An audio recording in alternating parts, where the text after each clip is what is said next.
Good morning, fourth graders. I hope you're having a great morning. We're going to go ahead and jump on into shared reading. But before we start, I want to let you know that today's lesson, we are going to be doing something just a little bit different. So for the response question, you are going to be telling me that that secret phrase that I'm going to be including throughout this lesson.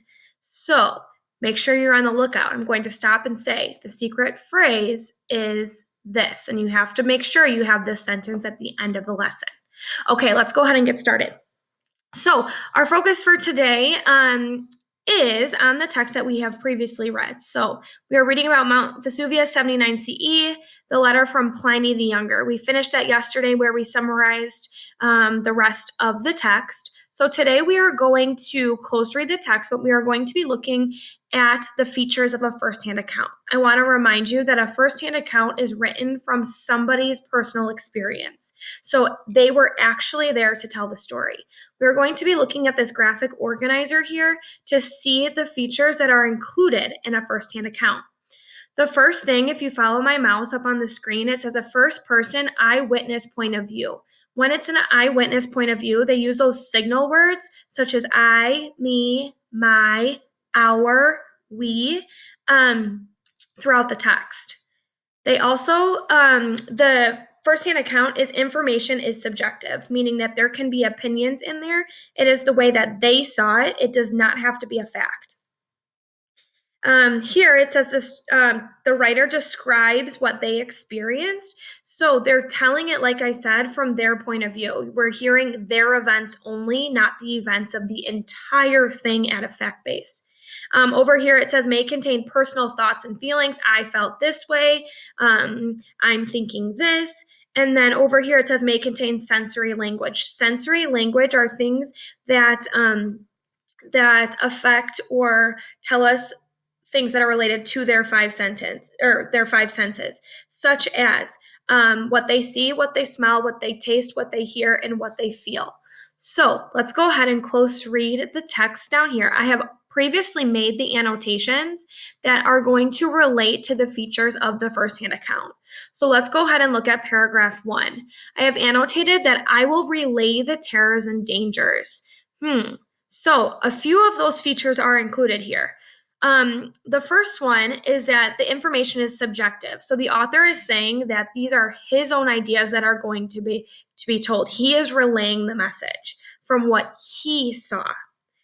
The second one in paragraph 2 says, my uncle having left us, I spent such time as was left on my studies until it was time for my bath. Here they use those signal words I, and also I see another one too that I forgot to note, which is us. As I'm going through here, at the bottom of paragraph 3, it says, well, there was no remaining ground that was not in danger. We therefore decided to leave our town. This was an event that the writer experienced. They were leaving the town. There are many different events that the writer experienced that were included, which we could have annotated as well. As I'm going through the text down here at the on the second page, we do see in paragraph 9, it says, I fear that should we fall on the road, we will be pressed to death in the dark by the crowds that are following us. I'm going to stop right there. Here's part of the secret phrase. My favorite food is pizza. Let's continue on. Okay, paragraph 10. Here, it says, but it was like a room when it is shut up and all the lights put out. We heard the shrieks of women, the screams of children, and the shouts of men. This part here contains sensory language. So I included the 5 senses, feel, see, hear, taste, smell, but this one here, when they're talking about the shrieks and the screams and the shouts, that's going about based off of what they heard. So that's a piece of sensory language. So this firsthand account did have all of those features in here that were included here in this graphic organizer. The first person eyewitness point of view, they included those signal words. They included I and us, specifically in the text evidence provided, but we do know there's a few other signal words such as I, me, my, us, our.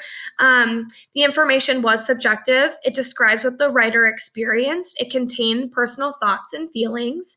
We knew that they were scared. And then it did include sensory language where we can actually see what they were seeing in the language they use. We can hear what they're hearing. And a few other examples as well. Boys and girls, I'm going to go ahead and add on to my secret phrase. My favorite food is pizza and tacos. Okay, so boys and girls, as we wrap up today, we are going to go ahead and be going into Seesaw, and you are going to be verbally telling me two things. The first one is, what are some signal words of the first person account? Number two, what was my secret phrase? Okay, let's go ahead and work hard.